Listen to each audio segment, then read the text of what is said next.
Hello class 12th, welcome back to its commerce tips. तो guys आज है video number 9 और चलिए कंटिन्यू करते हैं हम लोग अपना चैप्टर जो कि है आपका कैश फ्लो स्टेटमेंट। आज हम लोग करने वाले हैं क्वेश्चन नंबर 44 जो कि है आपका पेज नंबर 5.109 में। ओके, तो आपकी स्क्रीन पे आ गया होगा क्वेश्चन। ये रहा question. From following is the balance sheet of fine product limited as at 31 March 2021। Okay, आपका दिया है पर्टिकुलर्स, नोट नंबर और ये आपका closing opening. Equities and liability, share holder fund, share capital, reserve and surplus. Reserve and surplus में 1। अब आप ध्यान रखना, मैं बार बार बोल रहा हूँ आपको, रिजर्व एंड सरप्लस में अगर 1 आ गया, नोट नंबर में 1 आ गया तो आपको ये जो अमाउंट है दोनों, ये कोई काम का नहीं रह गया। अब आपको आना होगा यहाँ नीचे नोट टू अकाउंट में 1 में। ओके, जहां आपको रिजर्व एंड सरप्लस के हेडिंग में आपको अंडर में आएगा general reserve surplus, that is balance in statement of profit and loss. फिर आप देखोगे वैसे ही current liability, trade payable, other current liability, short term provision. अब शॉर्ट टर्म प्रोविजन में नंबर 2, तो फिर से ये अमाउंट आपका कोई काम का नहीं रहेगा। आप फिर आ जाओगे नीचे, शॉर्ट टर्म प्रोविजन में आएगा प्रोविजन फॉर टैक्स। ओके, फिर आप देखोगे एसेट, एसेट में non current asset, current asset, और नॉन करेंट एसेट में tangible asset, intangible asset. Current asset में inventory, trade receivable, cash and bank balance. Okay, और आपका यहाँ पे टेंजिबल एसेट पे 3 है, तो टेंजिबल एसेट में नंबर 3 में land and building and plant and machinery. एक आपका एडजस्टमेंट भी है, propose dividend on equity for the years ended 31 March 2020 and 2021 are 39,000 and 45,000। मतलब करेंट ईयर और प्रीवियस ईयर दोनों दिया हुआ है। करेंट ईयर का है आपका, प्रीवियस ईयर का है 39,000 और करेंट ईयर का है 45,000। You are required to prepare cash flow statement for the year ended 31 March 2021। Okay, तो चलो सबसे पहले इसमें तो कोई अकाउंट नहीं बनेगा, तो हम लोग सीधा क्या करते हैं, कैश फ्लो स्टेटमेंट बनाते हैं। ओके,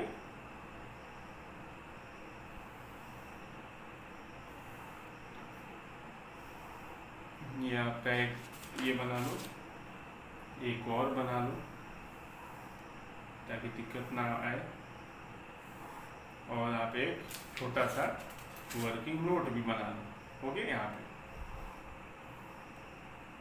ये क्या है आपका working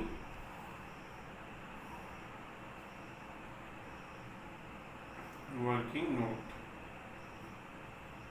okay,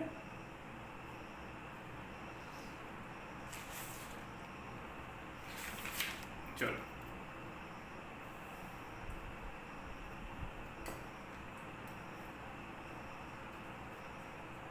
cash flow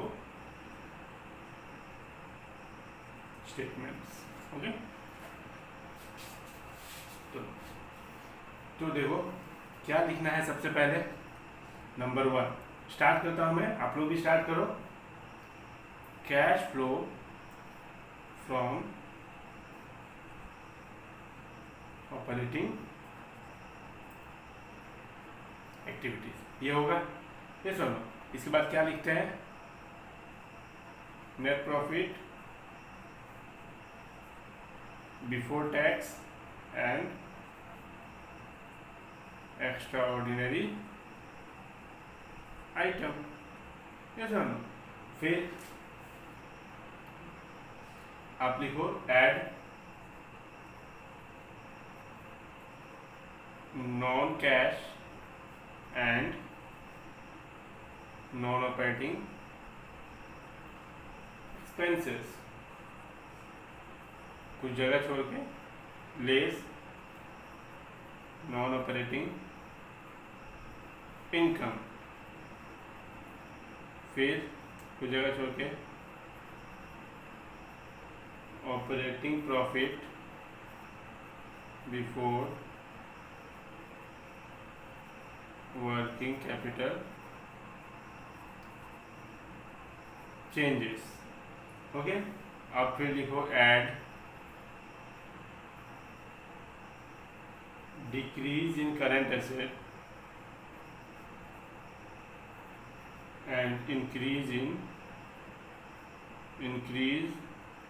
in current liability. Okay, मैं शॉर्ट में लिख दिया हूँ, ताकि एक लाइन में आ जाए। आप लोग लिखना पूरा, decrease in current asset and increase in current liability, ये आपका क्या होता है, ऐड होता है। फिर कुछ लाइन छोड़ के आप यहाँ पे लिखो less increase in current asset, बस ये देखो डिक्रीज को इंक्रीज कर देना है, बाकी सेम ही रहेगा, ये इंक्रीज को डिक्रीज कर देंगे। Increase in current asset and decrease in current liability, है कि नहीं, increase in current asset and decrease in current liability. Okay, तो यहाँ पे कुछ आइटम आएंगे तो हम लोग लिख देंगे। उसके बाद tax less tax paid net of refund, bracket में लिख दो। फिर यहाँ पे एक्स्ट्रा ऑर्डिनरी आइटम, ये सुनो, एक्स्ट्रा ऑर्डिनरी आइटम आ सकता है। ओके, तो चलिए देखते हैं है कि नहीं एक्स्ट्रा ऑर्डिनरी आइटम, पहले एक बार देख लेते हैं। इसमें ऐसा कोई है नहीं, एक्स्ट्रा ऑर्डिनरी आइटम ऐसा कुछ है नहीं, तो हम लोग नहीं लिखेंगे, ये तो ऐसे ही कुछ जगह की कमी हो जाएगी। ओके, तो आप लोग लिख सकते हो, लेकिन आपको क्या करना होगा, जीरो लिखना होगा। ओके, फिर आप लिखो cash flow from cash flow. अब देखते हैं यहाँ पे क्या आएगा, उसके बाद हम लोग लिखेंगे। ओके, तो यहाँ पे एक आंसर आएगा, ये सुनो, यहाँ पे एक आंसर आ जाएगा। उसके बाद नंबर 2 लिखो cash flow from investing activities, ये सुनो, cash flow from investing activities. उसके बाद यहाँ पे कुछ जगह छोड़ दो इतना, जब यहाँ पे लिखवा 3 में cash flow from financing activities. Okay, तो देखो यहाँ तो इतना तो आपको लिखना पड़ेगा। ओके, उसके बाद आपका क्या आएगा, जो आंसर आएगा, एक तो cash flow from investing activity जो भी आएगा यहाँ आ जाएगा। ओके, फिर आपको काम करते हैं, हाँ यही पे कर देते हैं, अभी कंटिन्यू है, ठीक है, अभी ये कंटिन्यू ही है। उसके बाद आप लिखो net in cash and cash equivalent 1 + 2 + 3। Okay, फिर add cash and cash equivalent in the beginning,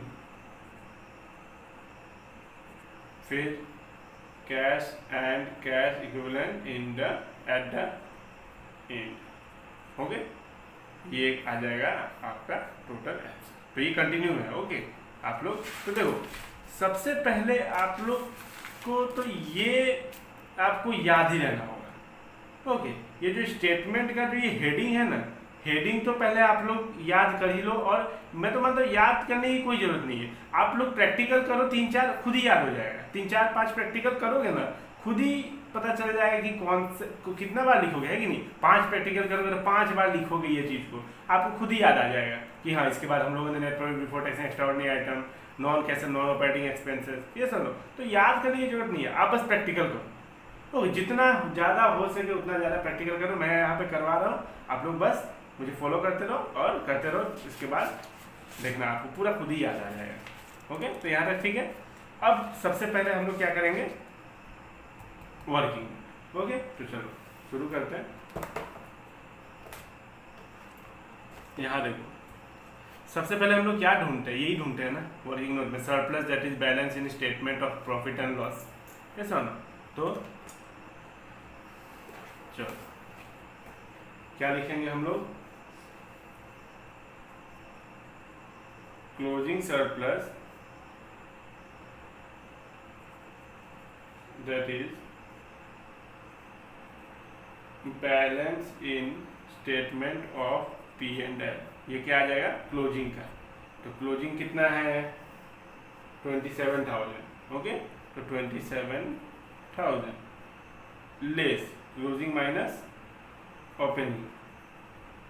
opening surplus that is balance in statement of P&L। ये है ओपनिंग कितना है 18, ये समझो ओपनिंग है 18 लेस है तो ब्रैकेट में होगा, ये समझो। तो आप जब लेस करोगे इसको तो कितना आ जाएगा 27,000 से 18,000 9,000। ओके, अब और क्या क्या आएगा देखो, क्या क्या आता है आपको याद होगा, ऐसा ना हम लोग तो ऑपरेटिंग कितना कर चुके हैं, बहुत कर चुके हैं। जनरल रिजर्व, तो चलो अब यहाँ से जनरल रिजर्व नहीं लिखना है। ओके, देखो यहाँ 1 दिया हुआ है। ओके, तो यहाँ आना होगा जनरल रिजर्व, तो लिखो ऐड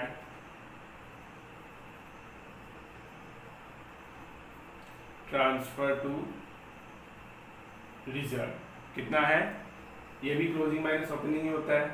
तो 30,000 माइनस 20,000, 30,000 माइनस 20,000, तो ये कितना आ जाएगा 10,000 और ये 9,000। फिर ऐड, और क्या क्या ऐड होगा, प्रोविजन फॉर टैक्स। देखो यहाँ है प्रोविजन फॉर टैक्स, तो कौन से ईयर का, करेंट ईयर का, ये नहीं भूलना है। ओके, प्रोविजन फॉर टैक्स आपको याद हो जाएगा, आप बस याद, अभी मैं बोला ना कि provision for tax current year का, बस आप याद कर लो। ओके, करेंट ईयर का प्रोविजन फॉर टैक्स होगा, ये समझो, तो ये आप याद कर लो, एक बार सुन लो, बस आपको दिमाग में बैठ जाएगा, सिंपल।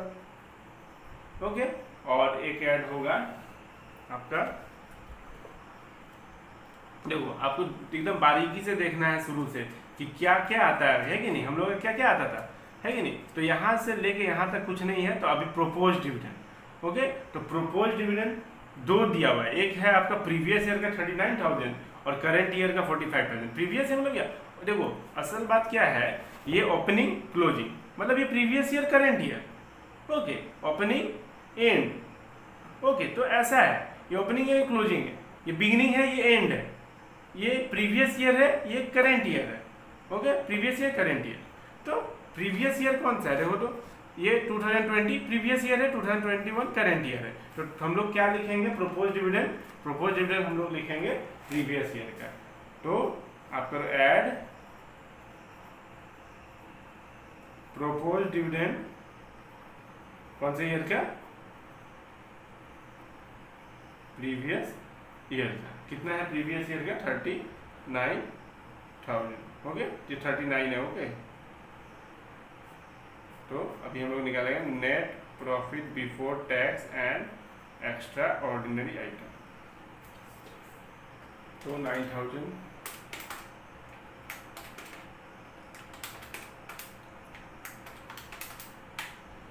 90,000। ओके, चलो ये हो गया। अब हम लोगों ने तो ये पूरा लिख ही लिया है, अब बस पुट करना है। अब देखो आप शुरू से, इक्विटी शेयर कैपिटल कहाँ आता है, फाइनेंसिंग में 3 लाख से 3,50,000 हो गया, तो शेयर बढ़ रहा है, मतलब इंक्रीज हो रहा है। तो इंक्रीज होने से हम लोग क्या लिखते हैं, हम लोग लिखते हैं ऐड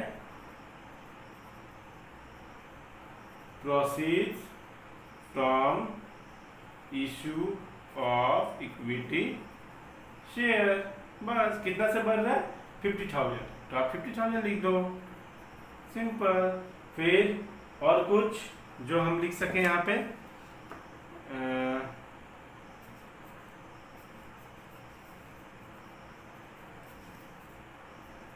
नहीं है, इसमें नहीं है, पर आप भूलना नहीं, ये रहा propose dividend. Propose dividend working note में ऐड होता है एंड फाइनेंसिंग एक्टिविटीज में लेस होता है। आप लिख लो कहीं पे, लेस प्रोपोज्ड डिविडेंड क्या है, कौन से ईयर का, प्रीवियस ईयर का 39,000 ब्रैकेट में, क्योंकि लेस है। ओके, चलो फिर रिजर्व एंड सरप्लस हो ही गया। इधर ट्रेड पेएबल, करेंट लायबिलिटी है ट्रेड पेएबल, ट्रेड पेएबल आपका इंक्रीज हो रहा है या डिक्रीज हो रहा है?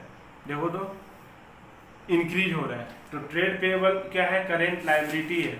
ओके, तो current liability increase in current liability, तो आप लिखोगे इंक्रीज इन करेंट लायबिलिटी, किधर? इंक्रीज इन करेंट लायबिलिटी ये है, तो आप लिखोगे ट्रेड पेएबल इंक्रीज हो रही है, मतलब ऐड करना है। तो कितना से इंक्रीज हो रहा है?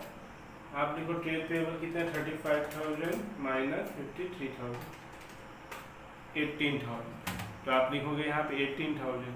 ओके, 18,000 है। ओके, आई होप आपको क्लियर आ रहा होगा। फिर और एकदम सीरियसली देखते हैं ना, कुछ छोड़ना ही नहीं है। Okay, other current liabilities increase हो रहा है या डिक्रीज हो रहा है? करेंट लायबिलिटीज ही है ना, तो ये डिक्रीज हो रहा है। डिक्रीज इन करेंट लायबिलिटी किधर आएगा? डिक्रीज इन करेंट लायबिलिटी इधर आएगा। अदर करेंट लायबिलिटीज कितना आएगा? ये आ जाएगा आपका 8 से 6 2,000। तो ये ब्रैकेट में क्यों?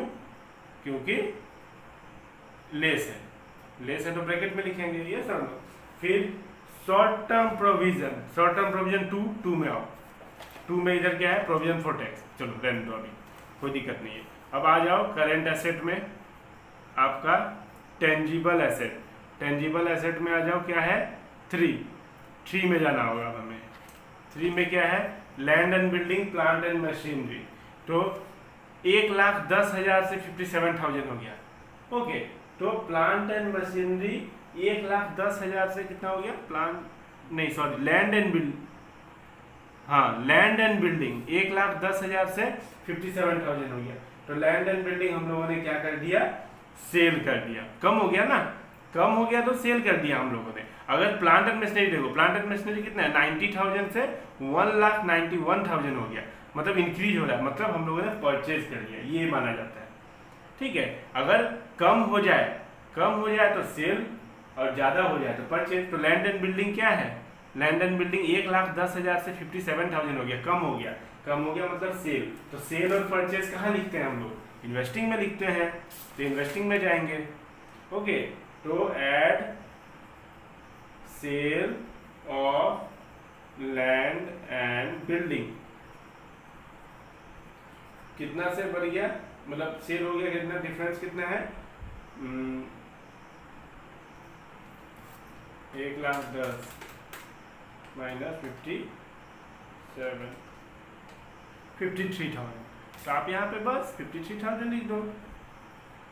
फिर प्लांट एंड मशीनरी इंक्रीज हो रहा है कि नहीं?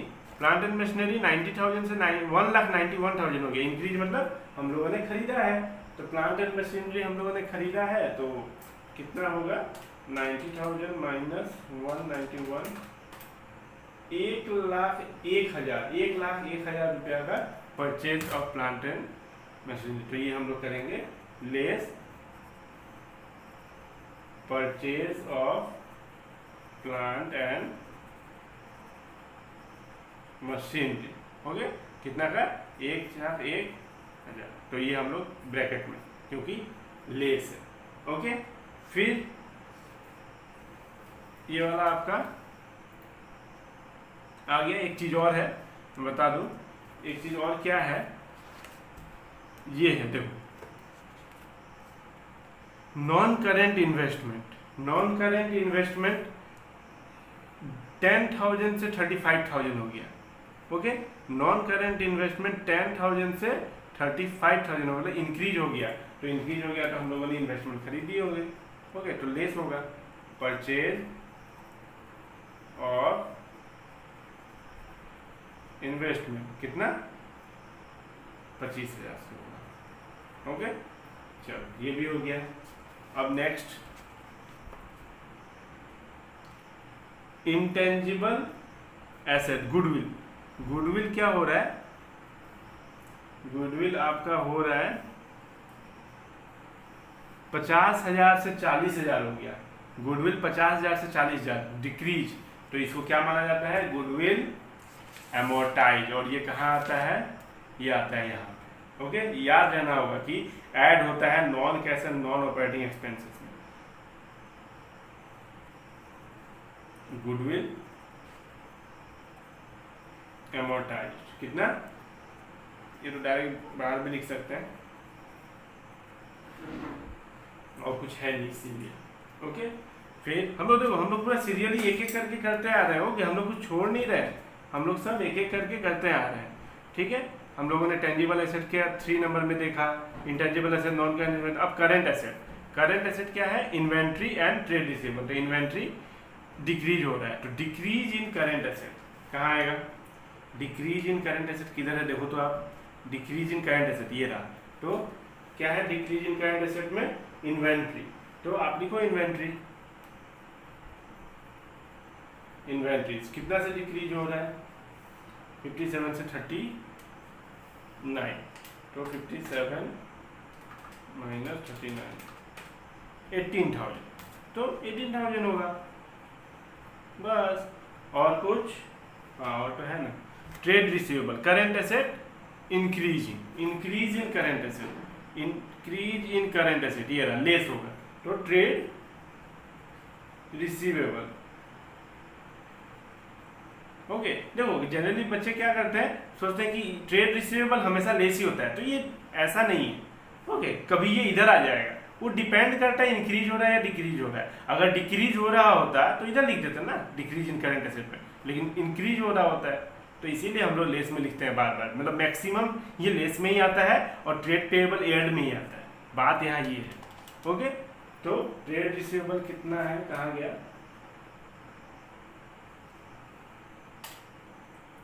ट्रेड रिसीवेबल कितना कहाँ गया, 75,000 माइनस 108,000 33,000। ओके, तो ये भी लेस में होगा। फिर net profit before tax and extra ordinary item, ये हम लोग कितना फाइंड आउट किए थे, 90,000, तो इसको भी 90,000 लिख दो। ओके, चलो, तो यहाँ पे आपको एक कितना आ जाएगा, ये आ जाएगा 90 + 10 1 लाख, 1 लाख हो गया। 18 + 18 कितना होता है, 18 + 18 18 36 है ना, 36,000 36,000। फिर ये 33 34 35 35,000 ब्रैकेट में।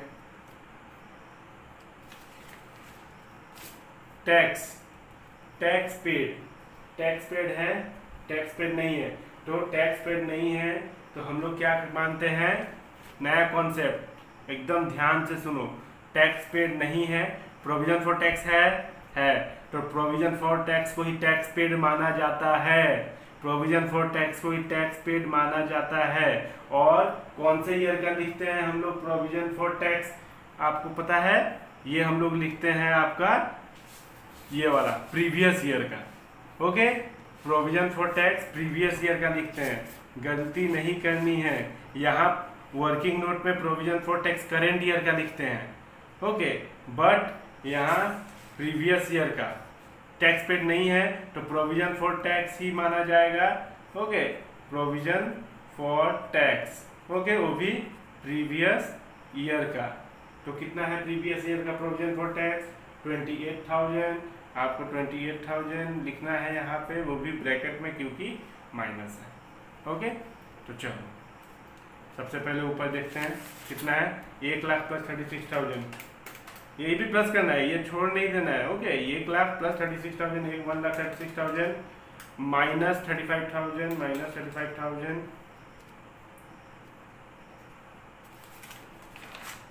माइनस 28,000 माइनस 28,000, तो आ जाएगा 73,000 पॉजिटिव। अब पॉजिटिव आ गया तो cash flow from operating activities. Okay, तो ये आपका आ गया cash flow from operating activities. अब इसका करते हैं, कितना है, 1,01,000 + 25,000 माइनस 53,000, ये आ गया 73,000। अच्छा, फिर से 73,000 ही आ गया। चलो ठीक है, क्या कर सकते हैं, 73,000 वो भी लेस होगा। ओके, तो ये आप ऐसे कर दो और यहाँ पे लिख दो cash flow used in investing activities, ये है आपका 73,000। अब इसका भी कर देते हैं, और कुछ तो ऐसा है नहीं, तो इसका भी देखते हैं कितना है, 50,000 माइनस 30, ये तो बस 11,000 आ ही रहा है, 11,000, और ये पॉजिटिव में आ रहा है, तो cash flow from financing activities. कोई दिक्कत? कोई दिक्कत नहीं। अब यहाँ पे खेल शुरू होता है जो आप लोगों के लिए नया है। ओके, हम लोग पिछले वीडियो में भी किए, फिर भी आप लोग के लिए अभी दूसरा है तो नया ही है। ओके, तो सबसे पहले आप क्या करना, 1 + 2 + 3। ओके, अब 1 2 3 है कहाँ, देखो 1 ये था, तो इसका 1 का आंसर कहाँ निकला, क्या ये हम लोग क्या था, ये ऑपरेटिंग एक्टिविटीज था, तो ऑपरेटिंग एक्टिविटीज का कहाँ निकला, ये है, तो ये 1 यही हो गया ना, 1 तो ये हो गया। 2 कौन सा है, ये है, तो 2 का आंसर ये हो गया, ये समझो। 3 कौन सा है, ये है, तो 3 का आंसर ये हो गया, ये समझो। तो 1 + 2 + 3, 1 कितना आया, 73,000, तो 1 + 2 - 73, plus minus minus, plus minus minus, तो कितना हो गया, 73 प्लस और 73 minus, 0, plus minus minus, 73 73 0। Okay, और बचा 11,000, वो भी पॉजिटिव, तो बस पॉजिटिव बच गया, तो यहाँ पे आप पॉजिटिव लिख दो 11,000। ओके, तो पॉजिटिव लिखने से हम लोग लिखते हैं इंक्रीज। ओके, अब बिगनिंग और एंड, ये कहाँ से आएगा, ये देखो, ये आप पहले भी लिख सकते हो, ऐसा कोई बात नहीं है। तो cash and bank balance, okay, opening closing beginning and, confuse नहीं होना है, बिगनिंग एंड या फिर ओपनिंग क्लोजिंग जो आप बोलो। तो कितना है, 17,000 और यहाँ है 28,000। अब आपको देखना है एक और चीज ध्यान से, पिछले वीडियो में हम लोगों ने किया था, कहीं करेंट इन्वेस्टमेंट है क्या, कहीं करेंट इन्वेस्टमेंट नहीं है, होता तो वो ऐड हो जाता cash and cash balance, cash and bank balance के साथ, ये भी वो भी इक्विवेलेंट ही माना जाता है, कैश एंड बैंक बैलेंस की इक्विवेलेंट ही माना जाता है, करेंट इन्वेस्टमेंट होता है नहीं, तो सीधी बात है, हम लोग ओपनिंग में कितना लिखेंगे, 17,000 और क्लोजिंग में 28,000। तो ओपनिंग मतलब बिगिनिंग में 17,000 और 28,000, तो क्या ये दोनों प्लस करके इतना आ रहा है, 11 और 7 8 आ रहा है, मतलब आपको एग्जाम हॉल में ही पता चल जाएगा कि आपका आंसर राइट है या रॉन्ग है। ओके, सही है या गलत है, क्योंकि आप जब प्लस करोगे ना, आप जब ऐड करोगे ये दोनों को और ये आ जाएगा, तो समझ लेना बस 6 नंबर मिल चुके हैं आप, और अगर नहीं आएगा तो बस कहीं ना कहीं गड़बड़ हुई है। ओके, तो आई होप आपको क्लियर हो गया होगा ये वाला। ओके, चलिए, तो नेक्स्ट हम लोग करेंगे क्वेश्चन नंबर 45, पेज नंबर 5.110। आपके स्क्रीन पे आ गया होगा question. Following is the balance sheet of Mevanka limited as at 31 March 2017। Okay, तो ये बैलेंस शीट दिया हुआ है आपको, equity and liability, share holder fund, share capital, reserve and surplus, reserve and surplus पे क्या दिया हुआ है आपका 1, तो आपको ये अमाउंट अब कोई काम का नहीं रह गया, आपको यहाँ आना पड़ेगा नोट टू अकाउंट में। ओके, तो ये आपको पता ही है। अब non current liabilities, long term borrowing 2, तो आपको कहाँ आना पड़ेगा 2 में, 10% long term borrowing. Okay, current liability, trade payable, short term provision में 3, तो आपको आना पड़ेगा शॉर्ट टर्म प्रोविजन यहाँ नोट टू अकाउंट में। फिर एसेट में आप non current asset, current asset, okay, inventory, trade receivable, cash and cash equivalent, other current asset. Okay, और ये प्रॉपर्टी एंड प्लांट इक्विपमेंट फिर से आपको नोट अकाउंट में आना पड़ेगा, नोट टू अकाउंट में। एंड एडिशनल इन्फॉर्मेशन क्या है, additional loan was taken on 1 जुलाई 2016। तो चलिए इसको भी देख लेंगे कैसे करना है, वर्किंग नोट। और tax of ₹53,000 was paid during the year, tax paid कितना दिया हुआ है 53। तो चलिए आपको सबसे पहले तो बनाना है एक कैश फ्लो स्टेटमेंट। ओके, तो एक ये बनेगा पर्टिकुलर अमाउंट, ये आप लिख लेना। ओके, ये बनेगा कैश फ्लो स्टेटमेंट, ये भी कैश फ्लो के लिए रखा है मैंने, और ये पूरा कैश फ्लो। फिर यहाँ पे आप लिखो वर्किंग नोट, एक वर्किंग नोट होगा ऐसा net profit before tax and extra ordinary item, उसको फाइंड आउट करने के लिए। फिर एक बनेगा आपका provision for tax account. Okay, तो प्रोविजन फॉर टैक्स अकाउंट बनेगा। तो एक काम करते हैं हम लोग, पहले अकाउंट और वर्किंग नोट एक बनेगा। ये वर्किंग नोट आपका होगा 3, ये वर्किंग नोट 2 और ये पहले वाला वर्किंग नोट 1। ओके, तो ये होगा इंटरेस्ट ऑन लोन। ओके, तो चलो हम लोग पहले वर्किंग नोट से शुरू करते हैं। क्या लिखा हुआ है? Additional loan tax of ₹53,000 was paid during the year. और प्रोविजन फॉर टैक्स कितना है? Opening closing. ओपनिंग है आपका 70,000 और क्लोजिंग है 68,000। तो चलो ओपनिंग क्लोजिंग कर लेते हैं by balance bill. Okay, 70,000 to balance CD 68,000। Okay, ये हो गया। अब देखो टैक्स पेड कितना दिया हुआ है आपका 53,000। तो हम लोग टैक्स पेड कहाँ लिखते हैं? यहाँ लिखते हैं टू बैंक अकाउंट। ब्रैकेट में क्या लिखते हैं? टैक्स पेड कितना है?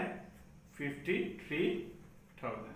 ओके, अब ये बैलेंसिंग फिगर कहाँ से आ जाएगा? ये वाला आ जाएगा। तो ये हम लोग क्या लिखेंगे? By statement of P&L। इसको क्या लिखते हैं हम लोग? Provision for tax. Provision for tax. Okay, तो चलो पहले इसको काम कर देते हैं, टोटलिंग कर लेते हैं, फिर देखते हैं नया कैलसी कहाँ है। ये रहा 53,000 प्लस 68,000, 1,21,000, 1,21,000, 1,21,000। ओके, अब माइनस 70,000, 51,000। तो ये आपका क्या आ गया? 51,000। ओके, चलो ये तो हो गया। अब देखो कोई दिक्कत नहीं, ये गिवन था, ये भी गिवन ओपनिंग है, ये क्लोजिंग, ये ओपनिंग। ओके, बस ये हम लोगों को क्या था? बैलेंसिंग फिगर ये आ गया, कोई दिक्कत नहीं। अब इंटरेस्ट ऑन लोन को समझो, क्या बोल रहा है? Additional loan was taken on 1 July. अप्रैल मई जून जुलाई, अप्रैल मई जून 3 मंथ। जुलाई 1 तारीख है, ये समझो। तो इसको देखो कैसे किया जाता है, बता। Interest on loan taken on 1 जुलाई 2016, यही लिखा हुआ है ना। तो interest on loan taken on 1 जुलाई 2016, यही दिया हुआ है। तो कब लिया गया था? 1 जुलाई 2016 को। तो अब देखो लोन का किधर है? 10% लोन, 60 ओपनिंग क्लोजिंग 80। हो गया, 60,000 से 80,000 हो गया। तो डिफरेंस कितना है? 20,000 का। तो सबसे पहले आप डिफरेंस का निकालोगे 20,000 इंटू कितना परसेंट? 10%। कैसे पता चला? 10% लॉन्ग टर्म लोन। ओके, तो 10% लॉन्ग टर्म लोन का आप लिखोगे 10/100 इंटू, ये आपको कितना महीना के लिए हो जाएगा? पहले तो हो गया जुलाई, तो जुलाई से आप जोड़ो, जुलाई 1 तारीख है, तो जुलाई, अगस्त, सितंबर, अक्टूबर, नवंबर, दिसंबर, जनवरी, फरवरी, मार्च, कितना मंथ हो गया? 9 मंथ। तो 9/12 और 3 मंथ इससे पहले का वो बच गया, तो उसको हटा देना है। तो 3 मंथ हटा दिए तो 9 मंथ हो गया। तो इसको कैलकुलेट करो आप, कितना आ जाएगा? 20,000 का 10% 2,000 और 2,000 इंटू 9/12 आ जाएगा 1,500। 1,500 आ गया। अब अगेन आप लिखो, again interest on loan as on 31 March 2016, ये ऐसे फाइंड आउट करना पड़ेगा। ओके, तो अब 31 मार्च 2016 के लिए पूरे साल के लिए ओपनिंग का कितना है? 10% लॉन्ग टर्म लोन ओपनिंग का कितना है? 60,000। तो ओपनिंग पे लिखेगा, तो 60,000 इंटू 10/100 इंटू 12/12, तो ये कोई मतलब नहीं बनता है। ओके, तो ये नहीं भी लिखने से होगा। तो आप एक काम करो, 60,000 इंटू 10% 6,000। ओके, तो ये टोटल ऐड करोगे तो कितना आ जाएगा? Total interest paid on loan, total interest paid on loan कितना आ जाएगा? 6,000 प्लस 1,500 इक्वल टू 7,500। कोई दिक्कत? कोई दिक्कत नहीं। हम लोगों ने प्रोविजन फॉर टैक्स बनाया, हम लोगों ने इंटरेस्ट ऑन लोन भी कर दिया। अब आ जाओ ये वाले वर्किंग नोट पे। तो ये वाले वर्किंग नोट के लिए आपको क्या करना होगा? सबसे पहले क्या दिया हुआ है, देखो यहाँ पे दिया हुआ है क्लोजिंग माइनस ओपनिंग, यही रहता है। कहा गया ये वाला चाहिए हम लोगों को, ये समझो surplus that is balance in statement of profit and loss, यही तो ढूंढते हैं हम लोग। तो क्लोजिंग माइनस ओपनिंग, क्लोजिंग कितना है 25,000, ओपनिंग 1,20,000। तो देखो क्लोजिंग माइनस ओपनिंग, क्लोजिंग छोटा है तो देखो कैसे होगा, closing surplus that is balance in statement of P and L, okay, less opening surplus that is balance in statement of P and L. तो क्लोजिंग कितना है 25,000, ओके, और ओपनिंग कितना है 1,20,000, ओपनिंग 1,20,000। तो क्लोजिंग माइनस ओपनिंग, तो 25,000 minus 1,20,000, तो ये तो आपका निगेटिव में आ जाएगा, है कि नहीं। तो 25,000 से अब जब माइनस करोगे 1,20,000 को, तो 95,000 माइनस में आ जाएगा, ये समझो 95,000 निगेटिव में आ जाएगा, ओके। तो चलो निगेटिव में आ जाएगा तो हम लोग क्या करेंगे, ब्रैकेट में लिखेंगे, ओके। फिर प्रोविजन फॉर टैक्स होता है जो हम लोगों ने फाइंड आउट किया हुआ है वर्किंग नोट में। वर्किंग नोट में प्रोविजन फॉर टैक्स कितना था 51,000, तो आप लिखो एड प्रोविजन फॉर टैक्स कितना 51,000।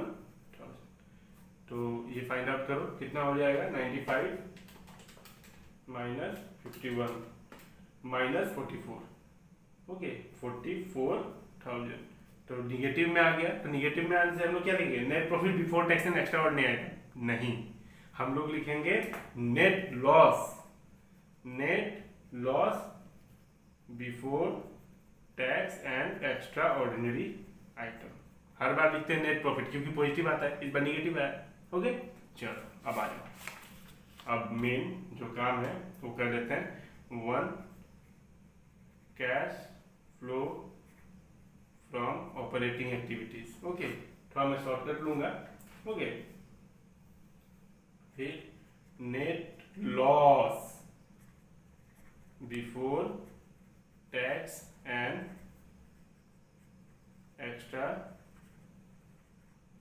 Ordinary item, okay.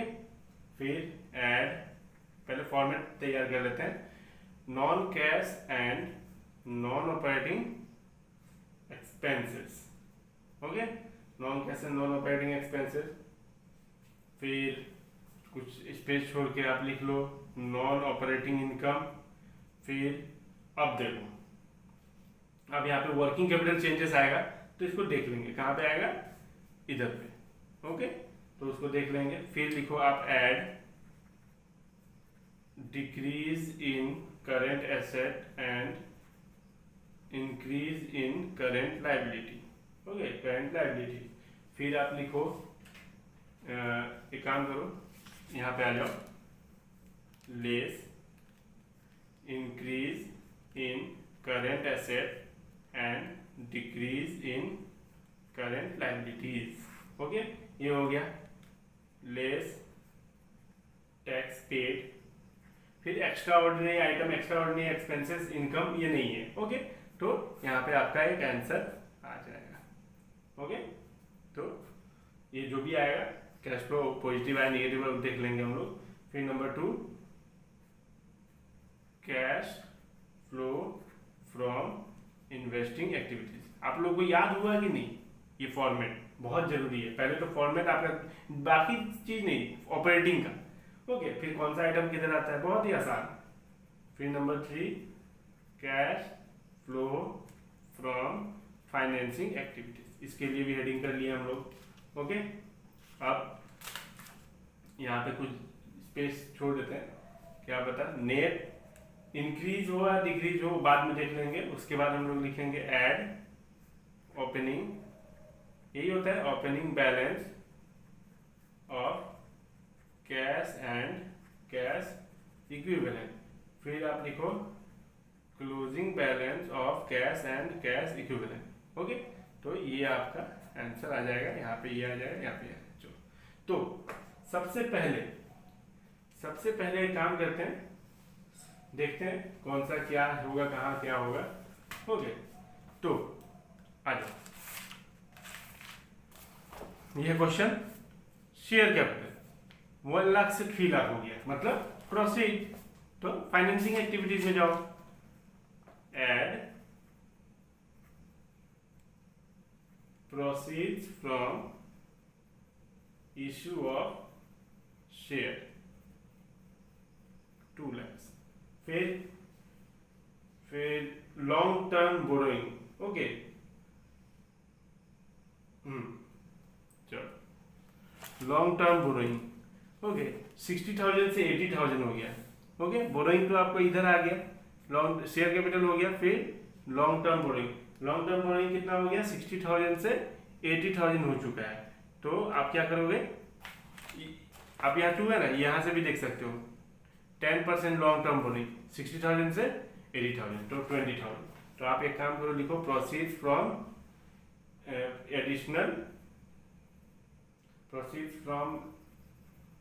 Additional loan taken. Increase हो गया ना, कैसे इंक्रीज हुआ, 80,000 माइनस 60,000, ओके 20,000। ओके ये देखो, ये लॉन्ग टर्म बोरोइंग था 2, तो आप 2 में आ जाओ।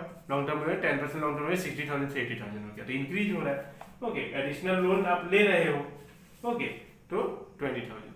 फिर और स्पेस है इधर, चलो इधर अब लोन इधर है, तो लोन का इंटरेस्ट भी किधर होगा, इधर ही होगा। तो लोन का इंटरेस्ट हम लोगों ने फाइंड आउट कर रखा है, कितना है लोन का टोटल इंटरेस्ट 7,500। तो लोन जहां होगा लोन का इंटरेस्ट भी वहीं होगा। ओके चलो ये दोनों हो गया। अब लेस, यहां पे लिख दो less interest on long term loan 7,500 bracket में।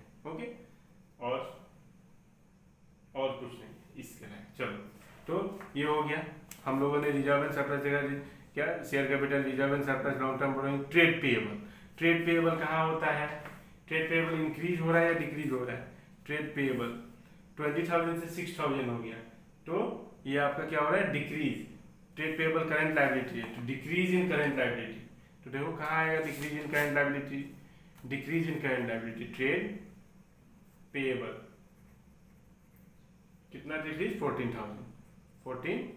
तो लेस में है तो हम लोग ब्रैकेट में लिखेंगे।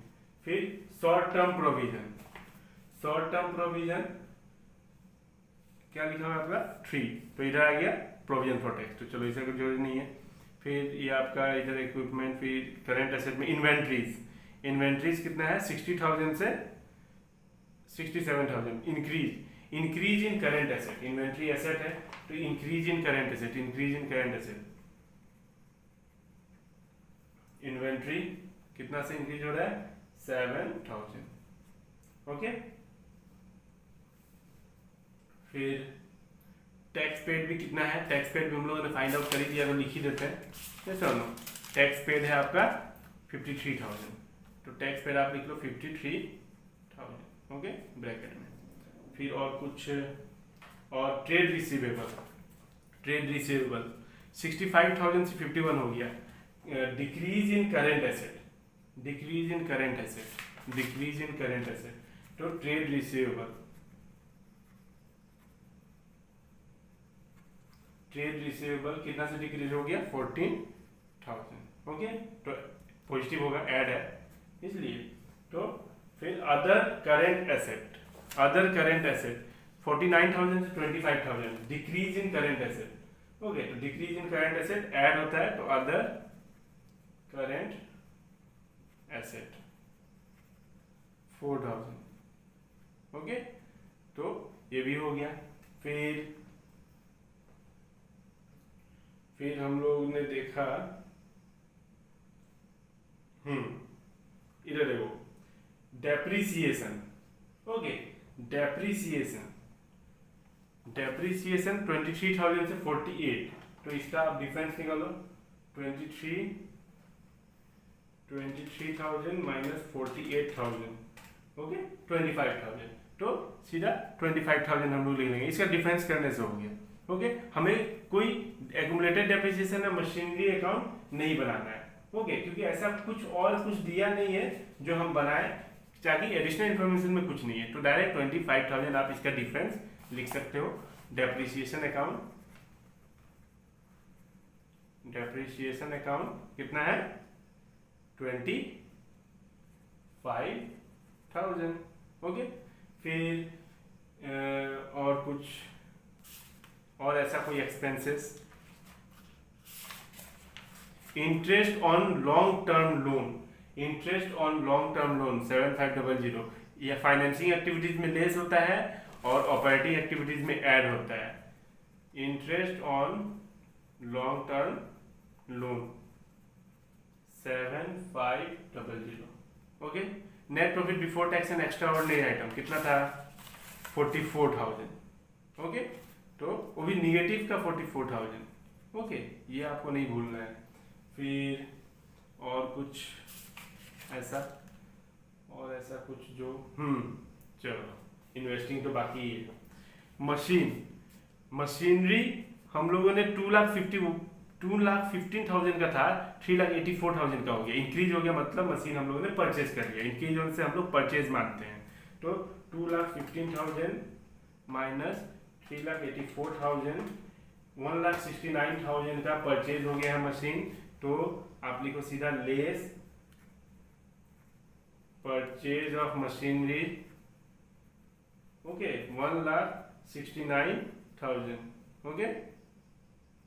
देखो ये क्वेश्चन बहुत ही इंपॉर्टेंट है, क्योंकि कभी कभी आता है निगेटिव में, ओके। जैसे यहाँ पे हम लोग का निगेटिव में है, okay, net loss before tax and extraordinary item, exam में ऐसा दे देता है, ओके। तो उस पर्पज से भी बहुत ही इंपॉर्टेंट है। तो और कुछ तो है नहीं इसमें, तो हम लोग इसको फाइंड आउट कर लेते हैं। कैश फ्लो यूज ही नहीं होगा, क्योंकि ये तो 169,000 ये तो आपका ब्रैकेट में ही आएगा। तो cash flow used in investing activities, ये कितना है 2, ओके, ये रहा। फिर फाइनेंसिंग का 2 लाख और ये 20,000, 2,20,000 माइनस 7,500, तो 2,20,000 माइनस 7,500, 2,12,500। तो आप यहाँ पे लिखो 2,12,500, ओके। तो ये आप कैसे लिखोगे, ये आप पॉजिटिव आ गया, तो आप ये लिखोगे cash flow from financing activities, cash flow from financing activities, okay. चलो अब इसको भी लिख लेते हैं। ये कितना है, opening balance of cash and cash equivalent, closing balance of cash and cash equivalent. तो इसके लिए आपको कैश एंड कैश इक्विवेलेंट और आपका कुछ तो है नहीं, तो 49,000 और 25,000। तो आपको एक काम करना होगा, आपको लिखना होगा 49,000 एंड 25,000। 49,000 ओपनिंग का कितना है, क्या हो गया 49 एंड 25। तो ओपनिंग का आप लिख लो 49,000 और इसका लिख लो 25,000, ओके। चलो अब इधर देखते हैं, हम लोग का तो सब हो ही चुका है, इसमें तो और कुछ तो है नहीं वैसा, ओके। तो इसको करते हैं, कितना है 44,000 माइनस का 44,000, ओके। तो 25,000 प्लस 7,500 माइनस 44,000, एक 11,500 निगेटिव, 11,500 निगेटिव, ओके। तो 11,500 निगेटिव आया है, तो हम लोग क्या लिखेंगे, हम लोग लिखेंगे net loss before working capital changes. हम लोग क्या लिखते थे, net profit before working capital changes, अब निगेटिव आ गया तो net loss before working capital changes. उसके बाद ये निगेटिव है, ये दोनों पॉजिटिव है, तो पॉजिटिव वाला प्लस कर लेते हैं। उसके बाद सारा निगेटिव है तो माइनस कर देते हैं, माइनस 11,500 माइनस 14 माइनस 7 माइनस 3, ये आपका आ जाएगा पूरा माइनस में कैश 67,500 ओके। तो आप ये क्या लिखोगे, cash flow used in operating activities, ये 1, ओके, ये वाला 1। तो चलो 1 + 2 + 3 ये करके यहाँ पे लिखते हैं, ओके। ये क्या आएगा पता नहीं, तो 1 + 2 + 3, तो 1 + 2 + 3 कितना आएगा, 1 + 2 + 3, 1 कितना है, ये आपका 1 है, वो भी निगेटिव में है, ओके, ये आप भूलना नहीं, ओके, निगेटिव में है। तो 1 है 67,500 + 169,000 माइनस 2,12,500, तो 24,000, वो भी निगेटिव का 24,000। तो आप यहाँ लिखो 24,000, वो भी निगेटिव, ओके। तो निगेटिव का अगर 24,000 आ गया तो हम लोग क्या लिखेंगे, net decrease in cash and cash equipment. तो net decrease in cash and cash equipment 24,000। अब -24,000 + 49,000 कितना हो जाएगा, 49,000 - 24,000 आ गया 25,000 आ गया, मतलब आपका आंसर सही है। अगर ये दोनों ऐड करके, ये दोनों आपका ऐड करके आ गया 25,000 तो सही है, प्लस माइनस माइनस तो होता है, ओके। तो 24,000 cash and net decrease in cash and cash equivalent 24,000, okay. तो समझ में आया, आई होप आपको क्लियर हो गया हो। यहाँ से ये पहला पेज, फिर ये दूसरा, फिर तीसरा, और ये वर्किंग नोट, ओके। तो अगर वीडियो अच्छी लगी हो तो please like share and subscribe.